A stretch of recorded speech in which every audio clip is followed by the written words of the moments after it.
Assalamualaikum warahmatullahi wabarakatuh. Perkenalkan, nama saya Bayu Kurniawan. Saya mahasiswa semester 6 Pendidikan Ekonomi FKIP UHAMKA. Di sini saya akan melakukan pembelajaran dan penjelasan mengenai konsep dan kebijakan serta dampak kebijakan perdagangan internasional untuk memenuhi tugas UAS mata kuliah telaah kurikulum. Baik, sebelum memulai kelas kali ini atau pembelajaran kali ini, alangkah baiknya kita berdoa terlebih dahulu. Berdoa dimulai.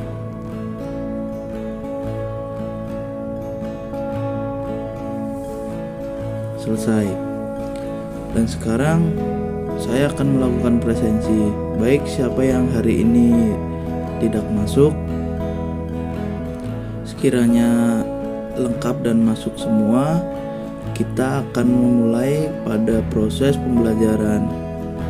Disimak dengan baik agar bisa menyimpulkan pada akhir pembelajaran kali ini. Yang pertama adalah pengertian dari perdagangan internasional. Baik, di sini siapa yang paham dan tahu apa itu perdagangan internasional? Ya, perdagangan internasional itu adalah perdagangan yang dilakukan oleh penduduk suatu negara dengan penduduk negara lain atas dasar kesepakatan bersama. Penduduk yang dimaksud dapat berupa antar perorangan, individu dengan individu, antara individu dengan pemerintah suatu negara, atau pemerintah suatu negara dengan pemerintah negara lain. Di banyak negara, perdagangan internasional menjadi salah satu faktor utama untuk meningkatkan GDP.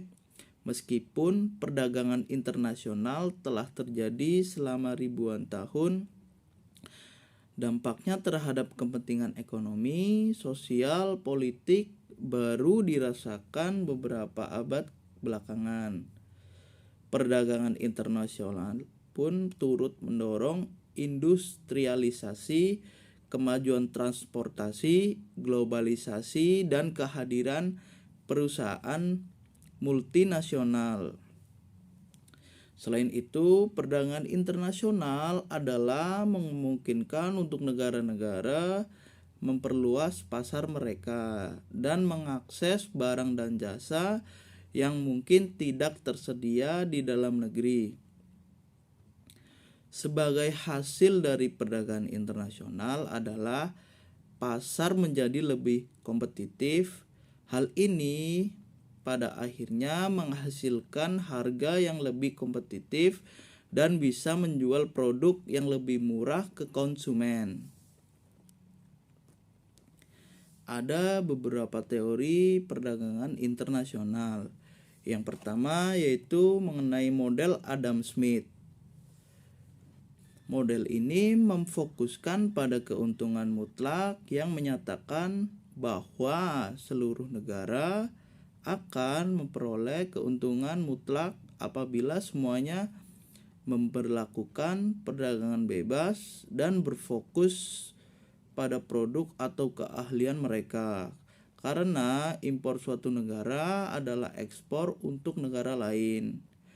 Menurutnya, apabila suatu negara mampu memproduksi barang dengan biaya yang lebih rendah dibandingkan negara lain, hal ini merupakan keuntungan mutlak negara tersebut. Menurut teori ini, jika harga barang dengan jenis sama tidak memiliki perbedaan di berbagai negara, maka tidak ada alasan untuk melakukan perdagangan internasional. Yang kedua ada model Ricardian. Siapa yang di sini tahu dan paham apa itu mengenai teori model Ricardian? Ya, David Ricardo menjelaskan mengapa negara yang bahkan mampu memproduksi seluruh produk dengan efisien tetap harus terlibat dalam perdagangan internasional. Di dalam model ini, ia menjelaskan bahwa ketika terdapat beberapa negara mampu memproduksi beberapa komoditi yang sama terlibat dalam perdagangan bebas, mereka akan meningkatkan konsumsinya dengan mengekspor apa yang secara komparatif lebih menguntungkan dan mengimpor sesuatu yang lebih murah dari biaya produksi di negara sendiri. Hal ini dianggap lebih menguntungkan dibandingkan keputusan suatu negara untuk memproduksi sendiri barang dan mengisolasi negaranya. Apabila terdapat dua negara yang memproduksi satu komoditi yang sama, negara yang mampu mengekspor dengan harga lebih murah akan memiliki keuntungan relatif dibandingkan negara lainnya. Model Ricardian selanjutnya dimodelkan secara sistematif oleh William Weld pada tahun 1833. Dalam penelitiannya, ia meragukan teori distribusi Ricardo mampu didukung oleh bukti empiris. Model Ricardian dan model Smith selanjutnya banyak dibandingkan dalam pembelajaran ekonomi untuk memahami perdagangan internasional. Yang ketiga ada model Heckscher-Ohlin. Siapa yang bisa menjelaskan mengenai model ini? Ya, model Heckscher-Ohlin menggunakan model Ricardian untuk membuat suatu model komparatif.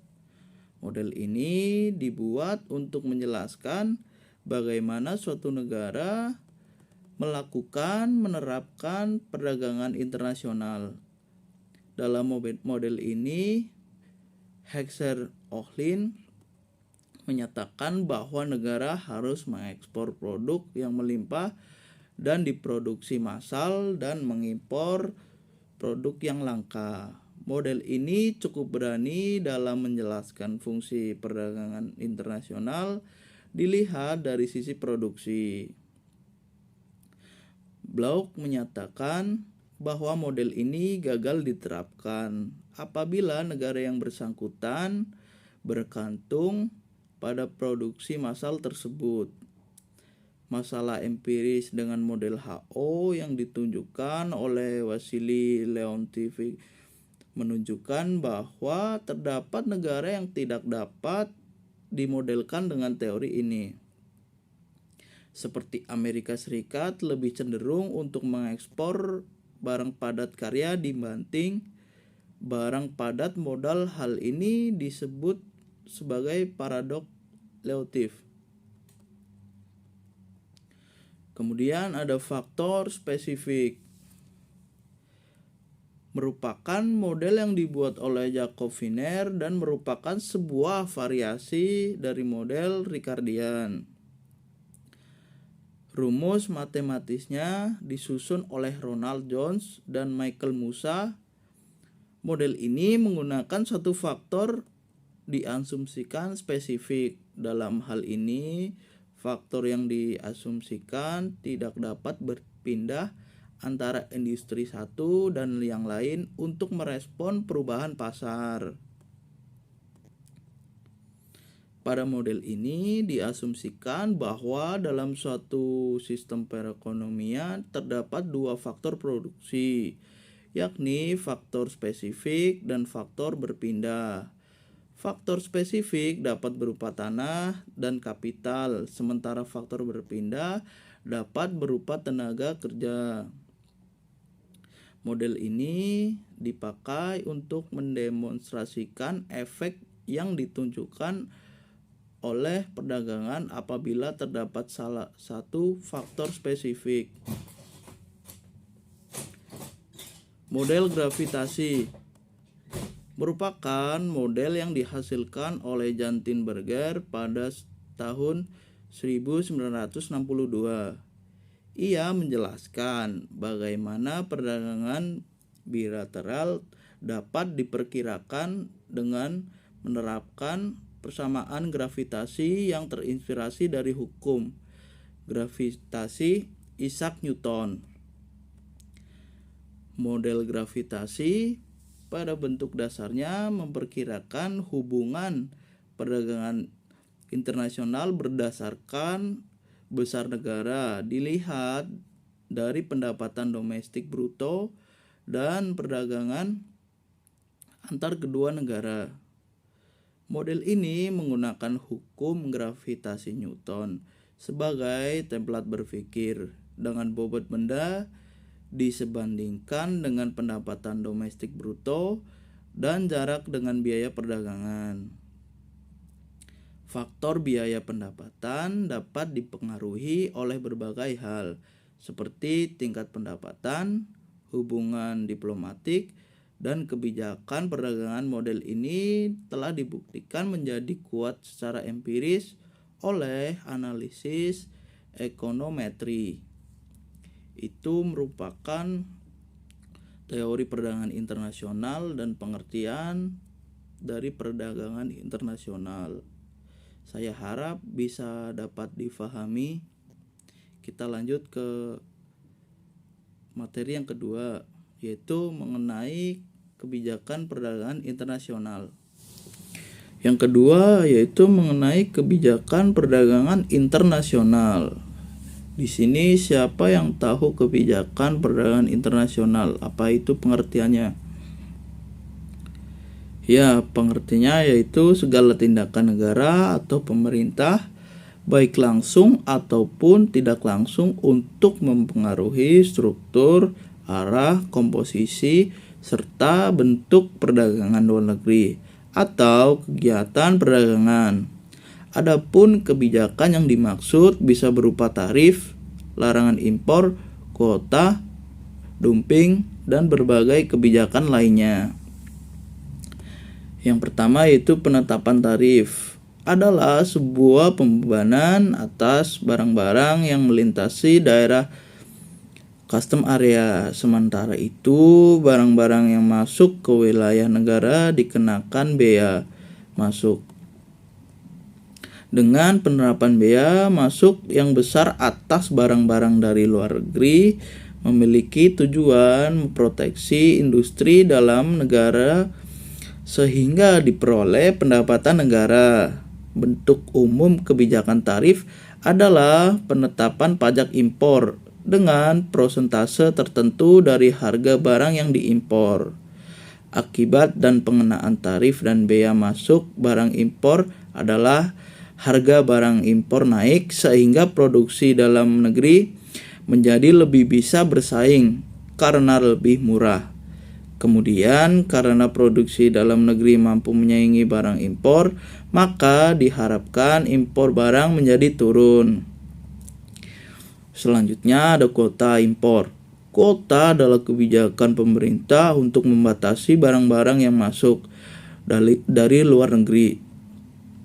Akibat dari kebijakan kuota dan pembatasan impor biasanya akan terjadi jumlah barang di pasar turun, harga barang naik, produksi dalam negeri meningkat, dan impor barang turun. Yang ketiga adalah larangan ekspor impor. Kebijakan ini dimaksudkan untuk melarang masuknya produk-produk asing ke dalam pasar domestik. Hal ini dilakukan karena alasan politik dan ekonomi. Untuk alasan ekonomi, pelarangan impor bertujuan untuk melindungi dan meningkatkan produksi dalam negeri. Yang keempat ada subsidi. Subsidi merupakan kebijakan pemerintah untuk membantu mengurangi sebagian biaya produksi per unit barang produksi dalam negeri, sehingga produsen dalam negeri bisa memasarkan barangnya lebih luas dan murah dan dapat bersaing dengan barang impor.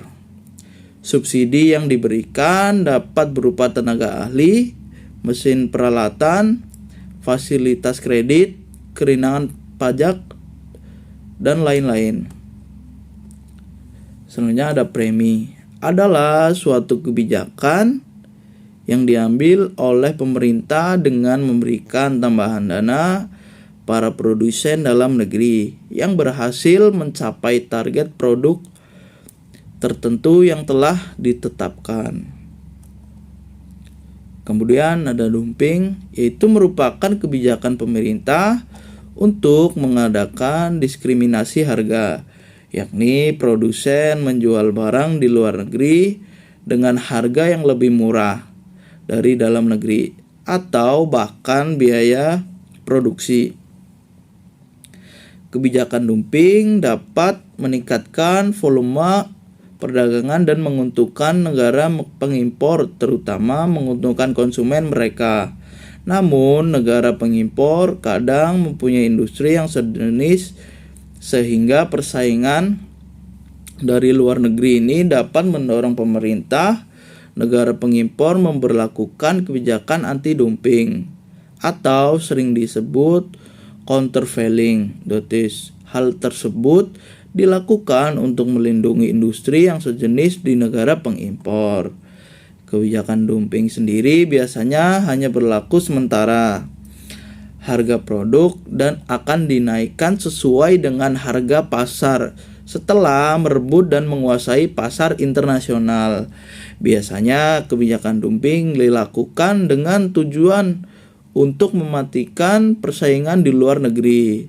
Setelah persaingan di luar negeri mati, maka harga di luar negeri akan dinaikkan untuk menutup kerugian sewaktu melakukan kebijakan dumping. Namun, pelaksanaan politik dumping dalam praktik perdagangan internasional dapat dianggap sebagai tindakan yang tidak terpuji atau unfair trade karena dapat merugikan negara lain. Selanjutnya yang terakhir adalah devaluasi, adalah tindakan pemerintah untuk menurunkan nilai mata uang sendiri dengan sengaja terhadap uang asing. Apa saja sih akibat dari devaluasi? Apakah ada yang tahu? Ya, akibatnya yang pertama harga barang-barang impor menjadi mahal. Kemudian harga barang-barang dalam negeri menjadi lebih murah di pasaran luar negeri.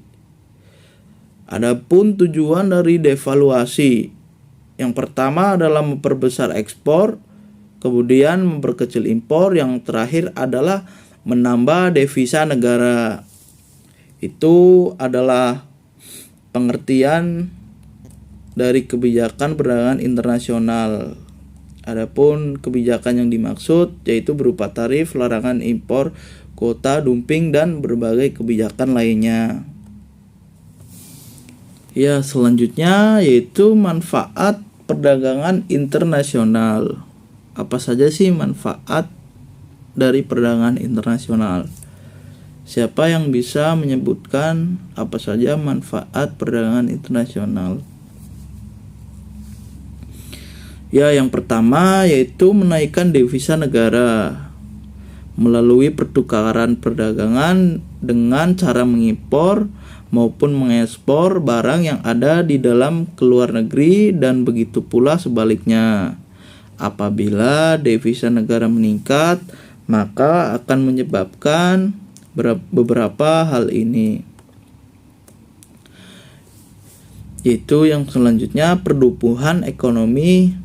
Manfaat perdagangan internasional kedua adalah untuk pertumbuhan ekonomi.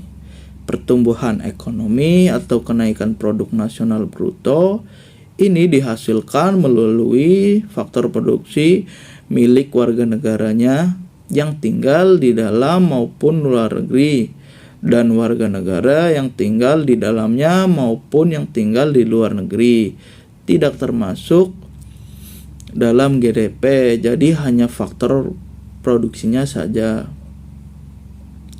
Yang ketiga yaitu untuk mempengaruhi stabilitas harga barang ekspor.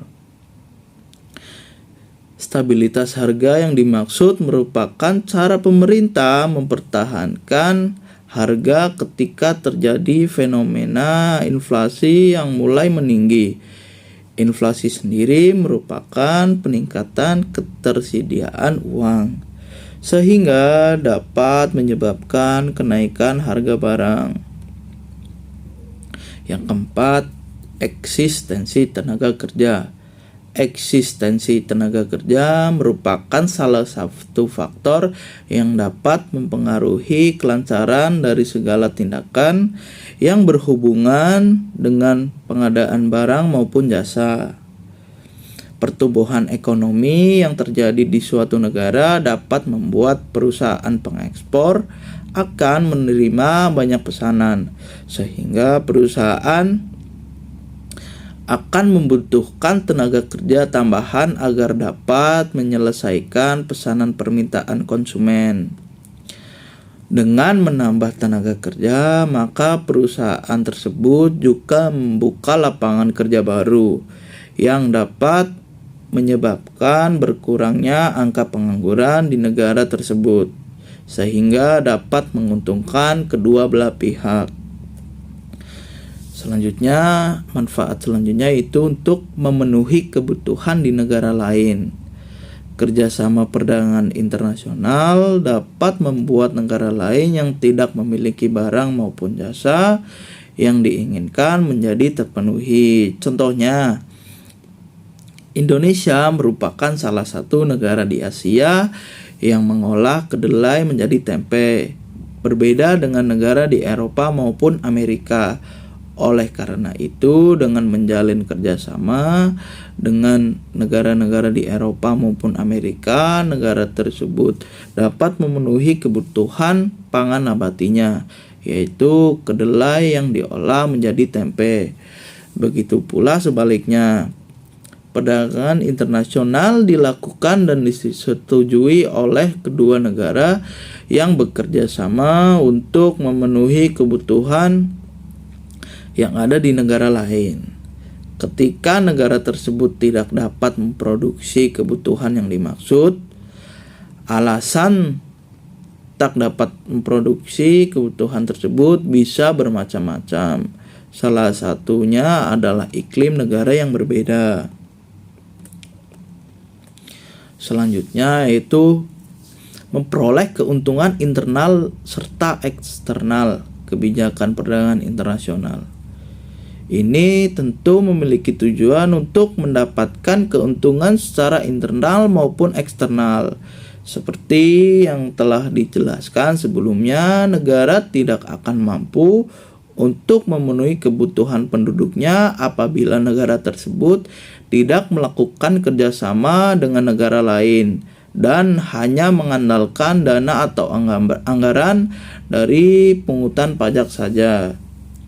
Oleh karena itu, untuk memenuhi kebutuhan penduduk, negara akan berusaha meraih keuntungan yang dapat diperoleh melalui persetujuan kerjasama perdagangan internasional antar negara. Keuntungan internal yang dimaksud merupakan keuntungan yang dapat dimiliki oleh sebuah perusahaan. Contohnya seperti keuntungan yang didapatkan melalui banyaknya pesanan permintaan barang atau jasa dari luar negeri. Sedangkan keuntungan eksternal merupakan keuntungan spesialisasi yang diperoleh melalui fungsi dalam yang digunakan untuk mempertinggi keefektifan penggunaan faktor produksi. Selanjutnya, manfaat selanjutnya yaitu memperluas pasar. Perluasan pasar perdagangan internasional memiliki tujuan agar sebuah perusahaan yang ada dalam negara tersebut dapat menjalankan mesin produksinya secara maksimal dan dapat menjual stok produknya tanpa perlu mengkhawatirkan kelebihan produksi yang dapat mengakibatkan turunnya harga produk maupun jasa yang dijual. Kemudian yang terakhir yaitu transfer teknologi modern. Manfaat perdagangan internasional adalah sebagai transfer teknologi. Perdagangan internasional juga dilakukan demi memperoleh keuntungan dalam hal teknologi modern yang tidak bisa atau belum diproduksi atau diperoleh dari dalam negeri, sehingga membutuhkan kerjasama dengan pihak luar. Transfer teknologi modern yang dimaksud dapat berupa mesin vaksin seperti saat ini. Di Indonesia belum bisa memproduksi dan menguji keefektifan dari vaksin untuk virus COVID-19, sehingga negara lain memberikan vaksin hal produksinya untuk Indonesia dan lain sebagainya. Begitu beberapa manfaat perdagangan internasional atau manfaat perdagangan luar negeri. Ya, selanjutnya yaitu faktor pendorong perdagangan internasional. Ada beberapa hal yang mendorong perdagangan internasional. Yang pertama yaitu perbedaan sumber daya alam. Setiap negara memiliki sumber daya alam yang tak sama. Sumber daya alam merupakan sumber utama sebuah negara. Setiap negara memiliki kelebihan dan kekurangan masing-masing. Di Indonesia memiliki banyak sumber daya alam, antara lain kayu, minyak bumi, batu bara, timah, karet, tetapi belum memiliki kemampuan yang memadai untuk mengolahnya. Hal ini mendorong Indonesia untuk mengekspor bahan mentah atau bahan baku ke negara lain untuk diolah. Selanjutnya yaitu menghemat biaya produksi. Bagi negara yang belum memiliki ilmu pengetahuan dan teknologi untuk membuat produk sendiri, seperti mobil dan handphone, pastinya dalam pembuatannya akan menghabiskan biaya produksi yang jauh lebih mahal dibandingkan jika negara tersebut memilihnya dari negara lain. Yang ketiga, pemenuhan kebutuhan nasional. Ada kalanya suatu negara tidak mampu memenuhi semua barang dan jasa yang menjadi kebutuhan penduduk, sehingga untuk memenuhinya suatu negara perlu mengimpor barang dan jasa tersebut dari luar negeri. Dengan adanya perdagangan internasional, membuat kebutuhan produk suatu negara dapat dipenuhi. Yang keempat, perbedaan penguasaan teknologi. Penguasaan teknologi yang tidak merata antara tiap negara menyebabkan terjadinya perdagangan internasional. Negara dengan teknologi maju mampu menjual barang dengan harga murah kepada negara yang memiliki teknologi sederhana. Kondisi tersebut yang mendorong terjadinya perdagangan internasional. Yang kelima, transportasi antar negara. Perkembangan teknologi kini juga makin mempermudah transportasi antar negara. Adanya kemudahan transportasi ini pun dapat menjadi faktor pendorong perdagangan internasional. Transportasi yang sudah canggih memungkinkan transaksi lebih cepat dilakukan antar negara. Membeli barang impor rasanya sudah lumrah karena tidak sulit. Yang keenam, perbedaan selera. Di setiap negara dalam memproduksi barang-barang kemungkinan mempunyai kesamaan. Kendati demikian, setiap negara terkadang mempunyai selera yang berbeda-beda. Hal inilah yang mendorong kegiatan perdagangan antar negara atau perdagangan internasional. Yang ketujuh, keinginan meningkatkan pendapatan negara. Dengan adanya perdagangan internasional, sebuah negara akan terus bertambah pendapatannya. Hal itu dikarenakan setiap transaksi ekspor-impor, negara akan menerima pendapatan berupa pajak barang. Tak hanya itu, negara juga bisa mengekspor barang-barang dari hasil perusahaan BUMN. Yang ke-8, kondisi iklim yang berbeda-beda. Iklim akan mempengaruhi kelayakan SDA sebuah negara. Perbedaan ini yang membuat sebuah negara tidak bisa memproduksi semua kebutuhan mereka sendiri, yang mengharuskan untuk mempersiapkan laporan perubahan modal. Maka dari itu, impor barang merupakan solusi cepat dalam menyelesaikan masalah keterbatasan kebutuhan. Yang kesembilan, meningkatkan kualitas SDM. Saat persaingan kualitas di pasar bersaing, SDM juga harus ikut ditingkatkan agar tidak kalah dari negara lain. Jadi, upaya meningkatkan kualitas SDM bisa menjadi sebuah faktor pendorong adanya perdagangan internasional sehingga penduduk lokasi bisa berkompetisi dengan layak atau penduduk lokal bisa berkompetisi dengan layak. Yang ke-10, keinginan memperluas pasar. Perdagangan internasional dilakukan untuk memperluas pasar.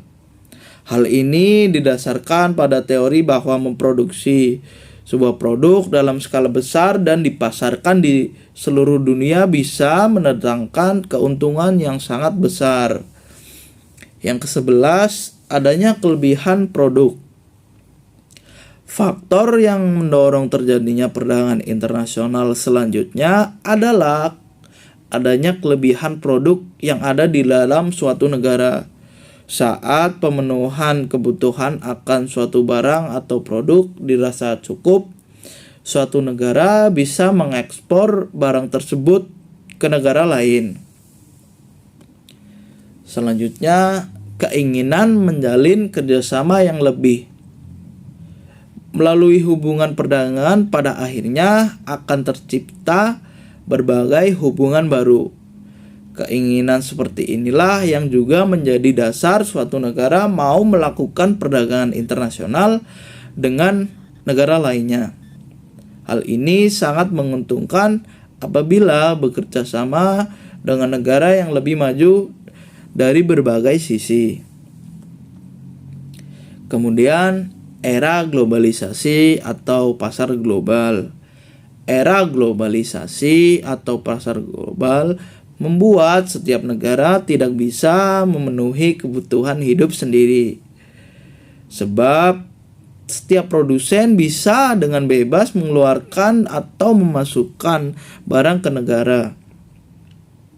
Kondisi pasar global memaksa setiap negara harus ikut serta di dalamnya. Sebab negara pasti membutuhkan negara lain untuk memenuhi kebutuhannya. Atas pemenuhan kebutuhan tersebut membuat beberapa tahapan siklus akuntansi menjadi terlaksana. Kemudian ada perbedaan kondisi geografis.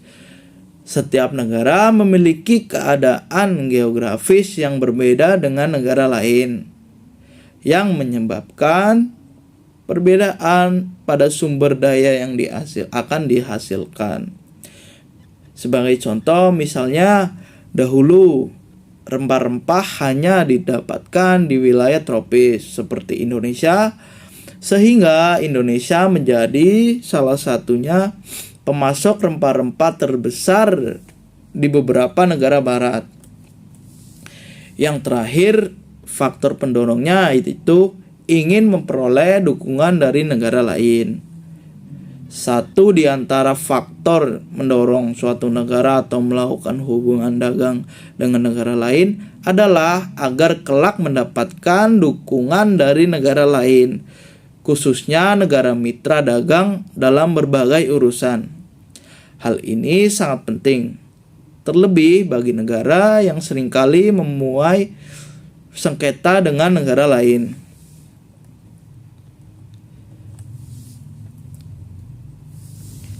Ya, selain ada faktor pendorong perdagangan internasional, ada juga faktor penghambat dari perdagangan internasional. Siapa yang di sini tahu mengenai faktor penghambat perdagangan internasional itu apa aja? Ya, yang pertama, perbedaan mata uang antar negara. Perbedaan mata uang di setiap negara dapat menghambat perdagangan antar negara dengan yang melakukan kegiatan ekspor. Biasanya meminta kepada negara pengimpor untuk membayar dengan menggunakan mata uang negara pengekspor. Namun, agar kedua negara diuntungkan dan lebih mudah proses perdagangannya, perlu adanya penetapan mata uang sebagai standar internasional. Yang kedua, yaitu kualitas sumber daya yang rendah. Sumber daya manusia yang rendah bisa membuat kualitas hasil produksi akan rendah pula. Suatu negara yang memiliki kualitas barang rendah akan sulit bersaing dengan barang-barang yang dihasilkan oleh negara lain yang kualitasnya lebih baik. Yang ketiga, yaitu pembayaran antar negara sulit dan beresiko. Pada saat melakukan kegiatan perdagangan internasional, negara pengimpor biasanya akan mengalami kesulitan dalam hal pembayaran. Apabila membayarnya dilakukan secara langsung, biasanya akan mengalami kesulitan dan beresiko. Itulah mengapa negara pengekspor tidak mau menerima pembayaran dengan tunai, akan tetapi melalui clearing internasional atau telegraphic transfer atau menggunakan L atau C. Yang keempat, adanya kebijaksanaan impor dari suatu negara. Di setiap negara akan melindungi barang-barang hasil produksinya. Mereka tidak ingin barang-barang produksinya tersaingi oleh barang-barang dari negara lain. Hal tersebut yang membuat setiap negara akan menerapkan kebijakan untuk melindungi barang-barang dalam negeri, seperti dengan menetapkan tarif impor. Apabila tarif impor tinggi, maka impor tersebut akan menjadi lebih mahal daripada barang-barang dalam negeri, sehingga mengakibatkan masyarakat menjadi kurang tertarik untuk membeli barang impor. Adanya kebijaksanaan seperti ini dapat membuat para pelaku usaha berpikir panjang untuk melakukan perdagangan dengan negara tersebut. Walaupun dalam setiap kebijakan memiliki kelebihan dan kekurangan. Yang kelima, adanya organisasi-organisasi ekonomi regional. Organisasi ekonomi regional biasanya akan mengeluarkan peraturan ekspor dan impor khusus untuk negara anggotanya. Jadi, apabila ada negara di luar anggota organisasi tersebut melakukan perdagangan dengan negara anggota, akan mengalami kesulitan. Hal tersebut tentu bisa menjadi faktor penghambat perdagangan internasional bagi negara yang tidak bergabung ke dalam organisasi tersebut. Yang keenam, keamanan suatu negara.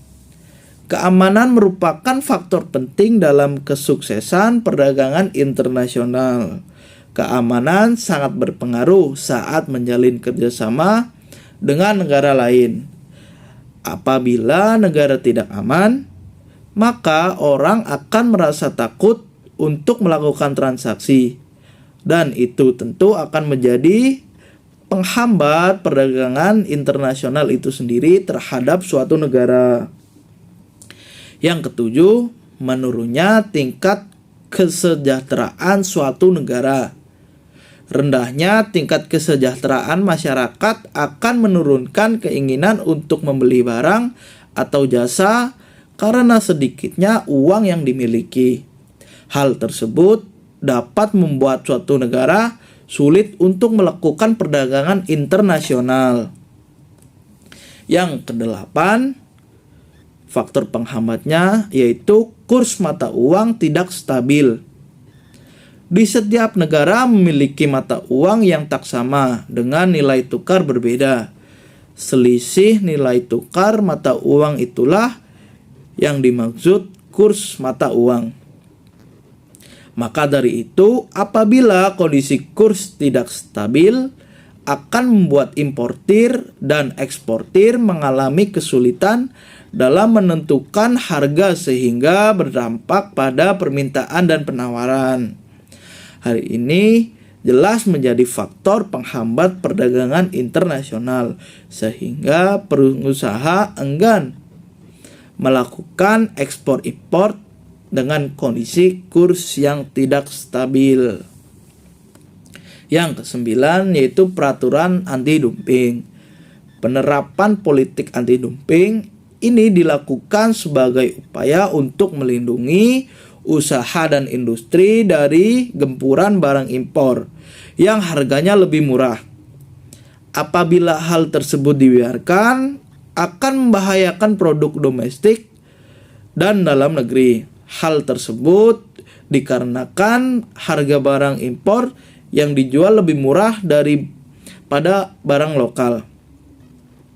Kebijakan anti-dumping ini dilakukan dengan cara menaikkan tarif bea masuk sebagai produk impor untuk menekankan harga produk tersebut tidak bisa dijual lebih murah dari harga barang lokal.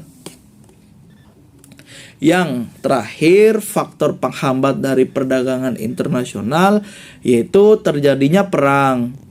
Apabila terjadi perang dapat menyebabkan hubungan antar negara terputus.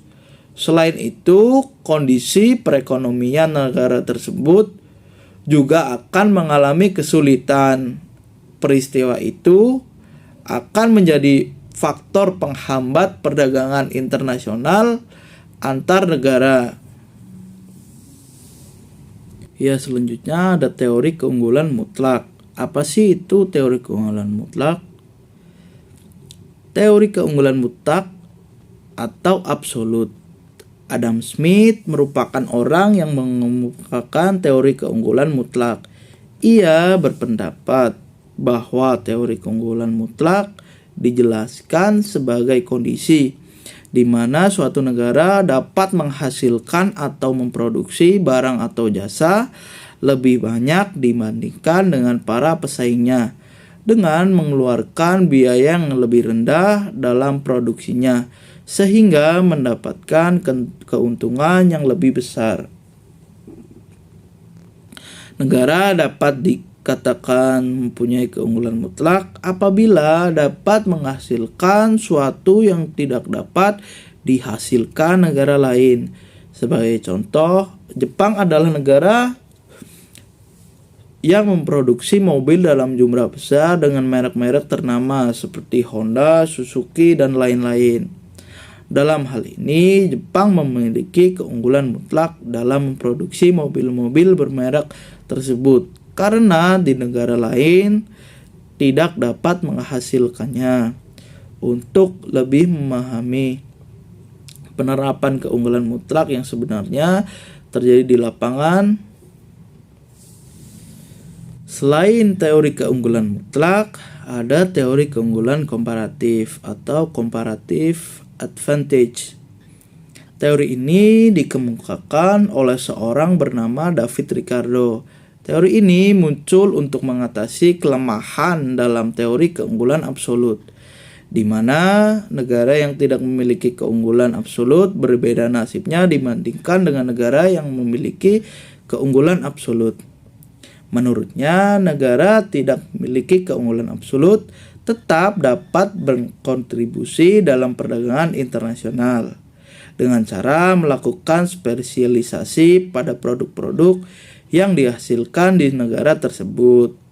Selain itu, keunggulan komparatif akan muncul ketika negara dapat memproduksi barang atau jasa dengan mengeluarkan biaya tenaga kerja yang lebih murah dibandingkan dengan negara lain.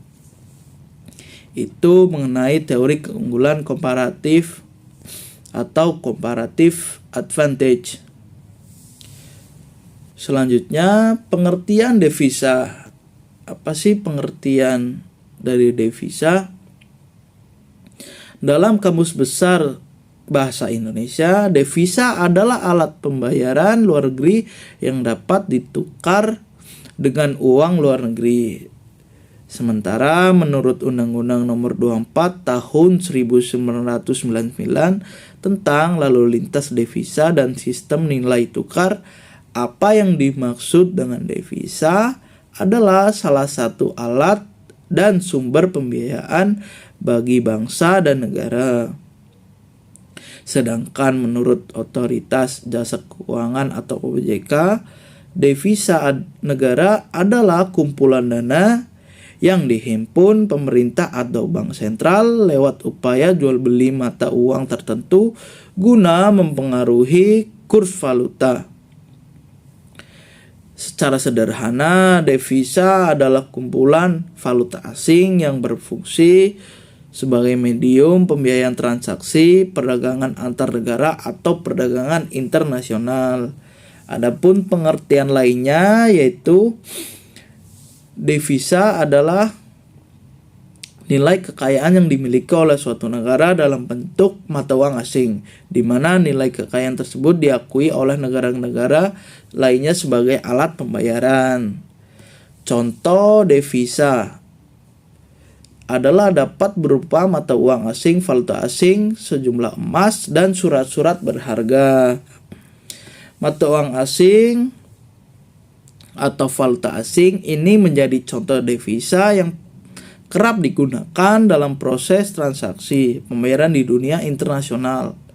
Meski demikian, tidak semua mata uang asing dapat dijadikan nilai devisa negara. Di negara kita, mata uang asing yang dapat dijadikan sebagai nilai devisa adalah mata uang dolar Amerika, yuan Tiongkok, euro negara Eropa, yen Jepang, dan pound sterling Inggris. Sejumlah emas selain valuta asing, emas juga dapat digunakan sebagai alat pembayaran dalam proses transaksi pembayaran internasional. Namun, tidak semua emas dapat digunakan. Hanya yang berbentuk batangan saja yang dianggap sah sebagai devisa. Pembayaran devisa yang menggunakan emas batangan nilainya harus setara dengan nilai barang yang akan dibeli. Selain itu, pembayaran devisa yang menggunakan emas juga harus mendapatkan izin dari pemerintah terlebih dahulu. Surat-surat berharga yang dimaksud adalah yang memiliki berharga dan diterbitkan oleh pemerintah. Bentuk dari surat-surat pemerintah ini dapat berupa SDR, kabel order, TC, hingga wesel. Macam-macam sumber devisa. Yang pertama, penyelenggaraan jasa-jasa. Sumber devisa pertama adalah penyelenggaraan jasa. Kegiatan penyelenggaraan jasa-jasa yang mendatangkan sumber pemasukan untuk negara antara lain bandar udara, pelabuhan, kapal-kapal layar ke luar negeri, jasa pengiriman barang-barang ekspor dan impor, dan jasa perbankan. Kemudian, pariwisata. Banyak sumber devisa adalah dari para turis asing. Sumber devisa dari sektor pariwisata adalah datangnya para wisatawan asing ke Indonesia. Para wisatawan asing tersebut akan menukarkan uang negaranya valuta dengan uang rupiah. Valuta asing yang ditukarkan dengan rupiah merupakan devisa bagi negeri. 3. Hibah dan bantuan asing. Bantuan yang berasal dari luar negeri bila terwujud barang akan menghemat devisa. Dengan demikian, Indonesia tidak perlu mengeluarkan devisa untuk membeli barang-barang tersebut. Hal ini berarti akan menambah devisa secara langsung.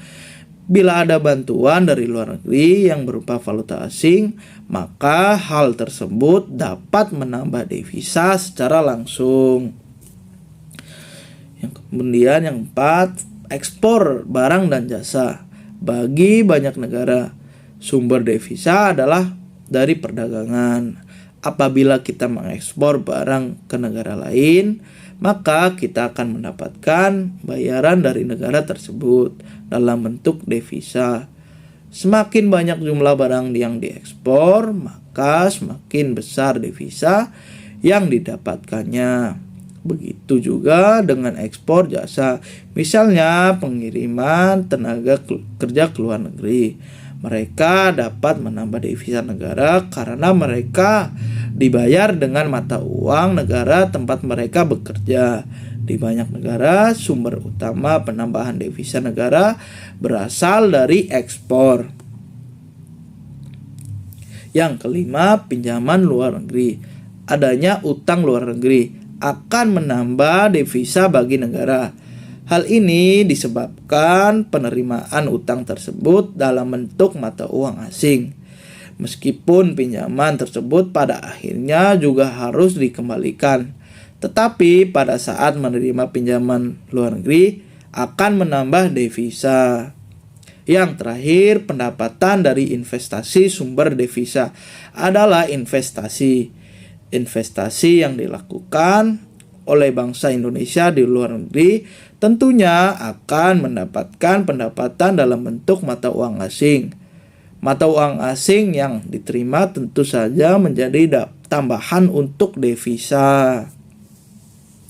Di sini ada fungsi-fungsi devisa. Yang pertama, untuk membiayai impor barang-barang. Yang kedua, membiayai jasa-jasa yang diterima dari luar negeri. Yang ketiga, membiayai perjalanan dinas para pejabat ke luar negeri. Yang keempat, membiayai kantor-kantor konsulat atau militer di luar negeri. Yang kelima, membiayai kantor-kantor kedutaan di luar negeri. Yang keenam, membiayai pengiriman misi kesenian dan kebudayaan ke luar negeri. Yang ketujuh, membiayai kontingen olahraga ke luar negeri. Yang kedelapan, membiayai bunga atas obligasi dan dividen atas saham yang telah dijual ke luar negeri. Yang kesembilan, membayar cicilan pokok utang yang telah diterima dari luar negeri. Yang terakhir, membiayai atas kredit atau pinjaman ke luar negeri. Itu adalah fungsi-fungsi dari devisa. Selanjutnya yaitu pengertian kurs. Apa sih itu kurs? Jadi pada dasarnya yang dimaksud dengan kurs adalah harga atau nilai tukar valuta atau mata uang sebuah negara dengan valuta atau mata uang dari negara lain. Berdasarkan pengertian tersebut bisa dipahami jika sebenarnya setiap valuta atau mata uang yang dimiliki sebuah negara mempunyai harga atau nilai yang tidak sama. Hal ini berarti saat seseorang ingin menukarkan suatu mata uang dengan mata uang yang lainnya, harganya sedikit banyak akan memiliki perbedaan. Nilai tukar atau kurs mata uang mempunyai peran yang sangat penting, khususnya pada aktivitas impor dan ekspor. Mengacu pada pengertian di atas, nilai tukar berperan menunjukkan nilai atau harga mata uang berbagai negara. Dengan begitu, proses transaksi bisa berjalan dengan lancar serta tidak menyebabkan kerugian terhadap semua pihak yang terlibat.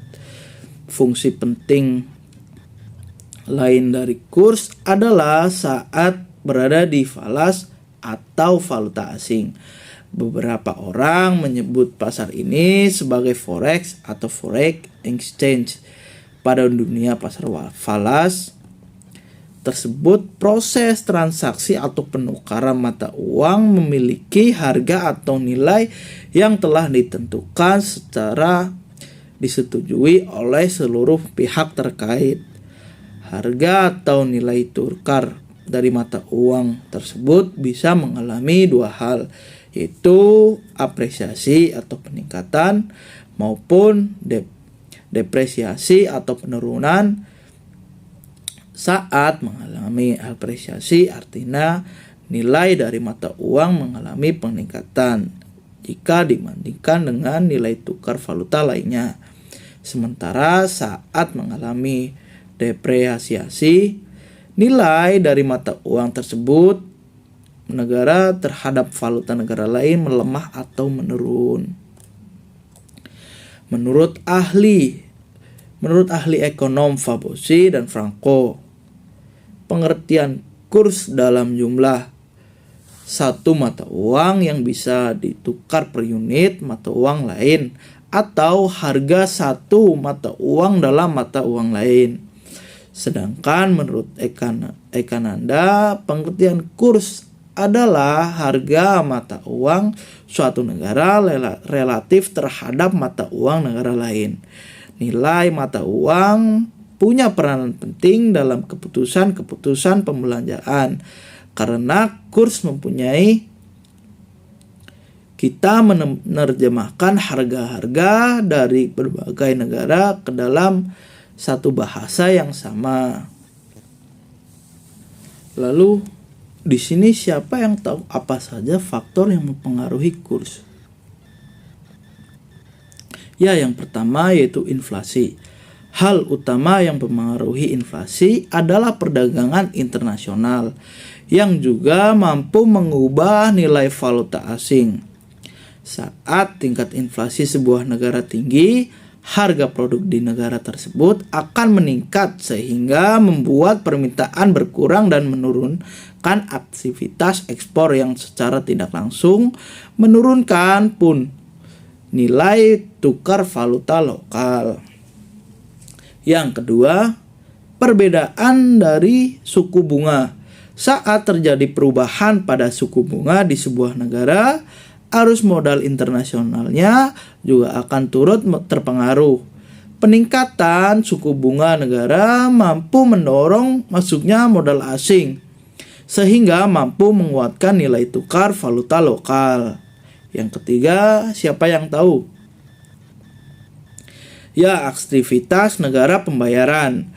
Saat neraca pembayaran sifatnya aktif, hal tersebut bisa mendorong permintaan dari debitur asing dan meningkatkan nilai tukar valuta lokal.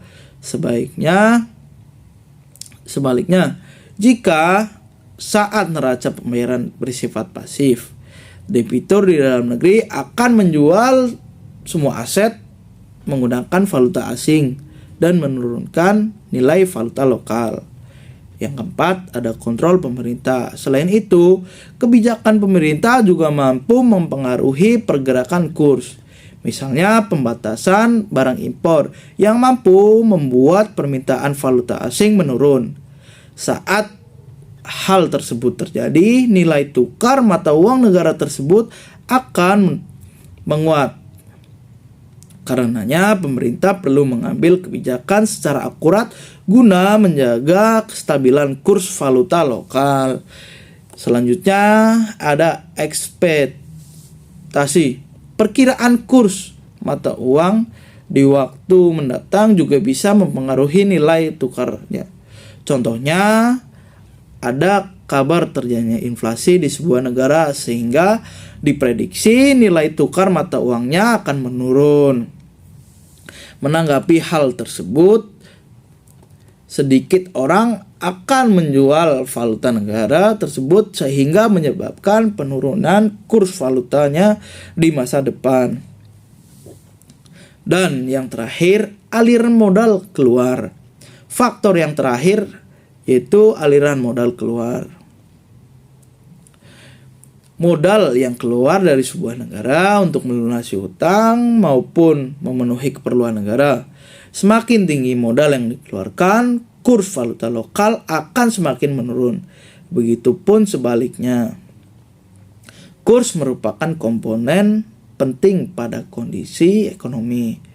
Itulah penjelasan mengenai pengertian kurs, jenis faktor yang mempengaruhi dan cara menghitungnya. Kerap digunakan pada aktivitas penjualan maupun pembelian produk antar negara. Bisa dibilang kurs merupakan salah satu faktor penting pada ekonomi. Jadi menjaga kestabilannya amat penting untuk dilakukan agar nilai tukar valuta lokal tidak kalah dengan valuta asing. Selanjutnya ada macam-macam sistem kurs. Yang pertama, sistem standar emas. Pada dasarnya dalam sistem standar emas, pemerintah bank sentral berkewajiban untuk selalu bersedia memperjualbelikan emas kepada siapapun yang menginginkannya dengan harga tertentu yang ditetapkan oleh pemerintah. Yang kedua, sistem kurs mengambang atau sistem kurs bebas. Sistem kurs mengambang adalah suatu sistem devisa di mana kurs suatu mata uang dengan mata uang yang lain dibiarkan untuk ditentukan secara bebas oleh tarik-menarik kekuatan pasar. Pada sistem ini, keterkaitan sistem harga antar negara terbentuk karena kurs bebas dapat digunakan sebagai pedoman dalam menentukan nilai mata uang dalam negeri yang dinyatakan dalam emas. Yang ketiga, sistem kurs tambatan. Dalam sistem kurs tambatan, mata uang yang dipergunakan dalam negara merupakan mata uang yang tidak convertible terhadap emas, seperti halnya dalam sistem pengawasan devisa. Kurs valuta asing ditetapkan oleh pemerintah dan kuota valuta asing, exchange quota, tidak dipergunakan. Yang keempat, sistem kurs mengambang terkendali atau kurs yang distabilkan. Pada tahun 1972, sistem Bretton Woods mulai tidak berfungsi lagi. Maka sistem moneter internasional yang digunakan oleh sebagian besar negara di dunia sampai saat ini adalah sistem kurs mengambang terkendali. Dalam sistem ini, pemerintah atau bank sentral tidak menetapkan secara tegas perbandingan mata uang dalam negeri terhadap mata uang asing. Jadi penentuan kurs diserahkan pada kekuatan pasar. Namun, bank sentral akan tetap melakukan pengawasan untuk mengatasi perubahan-perubahan yang mendapatkan serta yang berpengaruh kuat terhadap stabilitas perekonomian. Materi yang terakhir yaitu neraca pembayaran. Pencatatan secara sistematis semua transaksi ekonomi antara penduduk suatu negara dan penduduk negara lain yang menimbulkan pembayaran antar negara dalam jangka waktu tertentu, biasanya 1 tahun.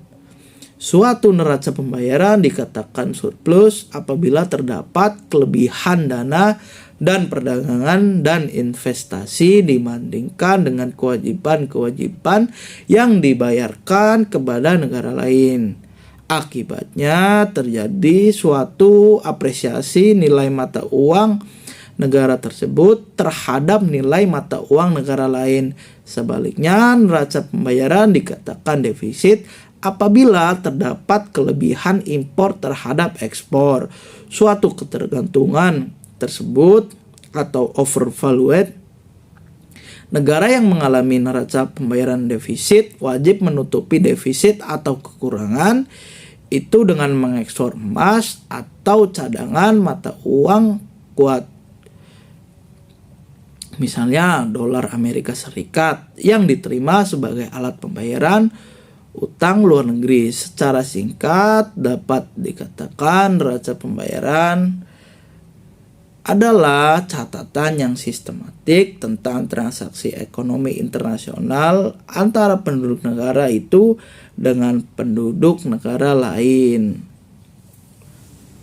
Ya, sampai pada penghujung pembelajaran, apakah ada yang ingin ditanyakan? Jika tidak ingin ada yang ditanyakan, saya kira cukup. Dan ada soal untuk masing-masing siswa dikerjakan secara individu. Nanti akan dikirim melalui email atau grup WhatsApp. Mungkin cukup sekian materi pembelajaran kali ini mengenai konsep dan kebijakan serta dampak kebijakan perdagangan internasional. Untuk mengakhiri pembelajaran kali ini, alangkah baiknya kita tutup dengan berdoa terlebih dahulu. Berdoa dimulai.